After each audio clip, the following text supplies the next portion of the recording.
Honorable Tajudeen Yusuf, Chairman House Committee on Capital Markets, is still with us in the studio. Just before we went on that break, I promised to read out certain lines from the statement of the House of Representatives, and I ask you to respond to it. I'm going to look at number 7 here because it was numbered. The statement was numbered. It says the Kaduna State Governor chose to give headings. That is already been, you've reacted to that already. But let's look at number 5. The National Assembly budget is not opaque. Since 2010, when the Constitution was amended and the National Assembly was placed on the first-line charge, its budget became part of statutory transfers, together with the judiciary, INEC, and others. You cannot find details of the budget of the judiciary and INEC in the national budget. It exists elsewhere. The question is, where has the budget, or where is the budget of the National Assembly, details of the budget of the National Assembly contained? Where is they elsewhere? Containing the budget office of the National Assembly. I was a member of the House Committee on House Services, the last House, and I remember vividly that it was what was meant for the House of Representatives was brought for discussion at that level. So what is not done, that way the public is crying for, is that such details should be made available to the public. And like he said, these organizations enjoy the same frontline charges. And, why do you think it was difficult to make it public? I mean, everyone has been privy to what's been going on with the executive arm of government. They published their budget. Nigerians are able to scrutinize, 400 and something, almost $500 million for Vice President's gatehouse. How come they're cooking every year? Do they buy cooking utensils every year? But nobody is able to say, for instance, what is recurring in the budget of the National Assembly. Just like nobody is able to say what is recurring budget of CBN. But it's available. Where? Members of the National Assembly scrutinize every other person's budget. Members of the National Assembly are able to scrutinize what is happening with the CBN's budget. They're able to scrutinize INEC's budget. That is their duty. It is their responsibility. But nobody is able to scrutinize the budget of the National Assembly. I don't want to go into that argument of INEC or whatever. Let's leave that for another day. But I agree with you that there's no reason why the budget of the National Assembly should not be made public. I'm not contesting that. I subscribe to that into two. So why has it drawn? Why has it drawn this type of, venom? It would seem in terms of how they've responded to the response was in line with the response he gave. There was a challenge thrown at the forum. Can you please expand the discussion to security vote and local government funds, judiciary? Those specifics were made.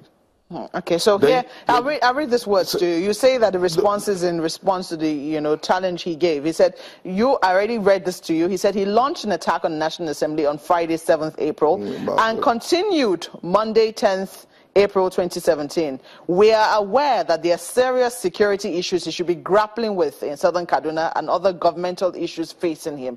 He should not give the impression that he has no challenging work to do in Kaduna State. These attacks are coming on the heels of his now famous letter to Mr. President Muhammadu Buhari, GCFR, where he made strenuous effort to undermine his government by openly lampooning him when he has unhindered access to his excellency. So they're also saying that he has a responsibility not to unnecessarily overheat the polity with tendentious and unfounded outbursts. That's the response of the House of Representatives. Yeah. Is that correct? In line with what he released as security vote. Is that how members of the House of Reps... Hello, I'm surprised you're not running away from this fact that a challenge was thrown for security vote and he came out with security budget. That's what necessarily respond. In the eye of the public who don't know what was asked and what the response that was given, it will have been seen that he has responded to that challenge. No. So the intention is to come. We know you. You understand this. You are more knowledgeable than this. You are facts. And you should know what it is. So what the response is saying, come, we should not play politics with things like this. If you are not ready with the security vote releases, tell the whole world that, okay, I'll get back to you. Just like the National Assembly say, we will make available our budget 2017. So don't take the response in isolation. If you remember that the moment he did that, it was seen that, okay, he has responded. And we are saying that no, that response is not in line. And come, I raised something at the beginning. I said, we should all be concerned about transparency.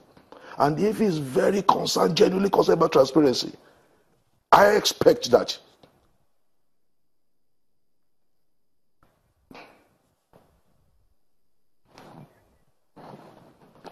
I expect that we should take the local government issue very seriously. If we're talking about national, which is good, what about where over 10 trillion goes to and nobody can account for it? Because those who are saddled with the responsibility to account for it do not have access to those funds. How do you mean? The local government chairmen do not access their local government funds.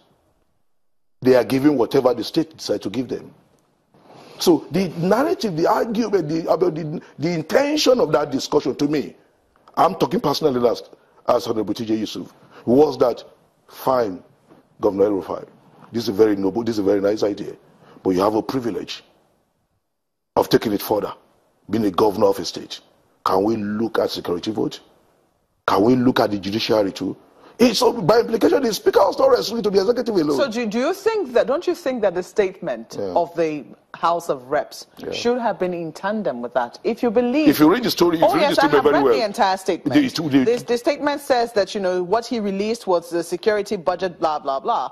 But then if that was all the concern, I mean, about also expanding this discussion to the judiciary, local government, don't you think that the statement should have stayed with that? Yeah, the statement went that further. Read it very well.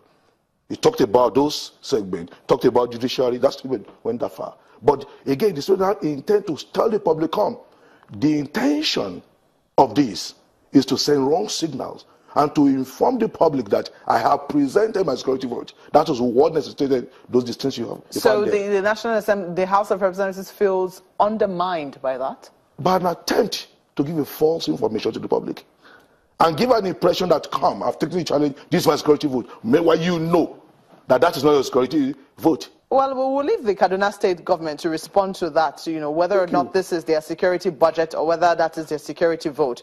But then I want to take the last statement of the that the Kaduna State government released. It says there is no state government in Nigeria with a budget nearly as opaque as that of NAS. That's the last line in the statement. In March 2016, this National Assembly, led by its chairman, promised to provide a detailed breakdown of National Assembly budget. Nigerians are waiting. That was what this promise to transparency had been made as far back as 2016. Now we're hearing in 2017 that, oh, it is the 2017 budget that we're going to make transparent. You remember what happened in last year's budget? The controversy? Shouldn't that be the good reason why the budget should have been made transparent? The last year's budget was truly showing a lot of controversy. That the National Assembly was battling with that controversy throughout last year, if you remember very well. To douse controversy, wouldn't it just be to throw it to the light? Like I did initially, I may explain to you, say, I have no reason to sit here and argue about why the national budget is not made public. So asking me that question, we look and say, I will never defend such a thing. I'm not subscribed to such a thing. But I'm saying that we should not play politics at all times. When you throw a challenge and somebody says, expand the scope of this discussion, let's make it national in outlook. You know, I want to understand something.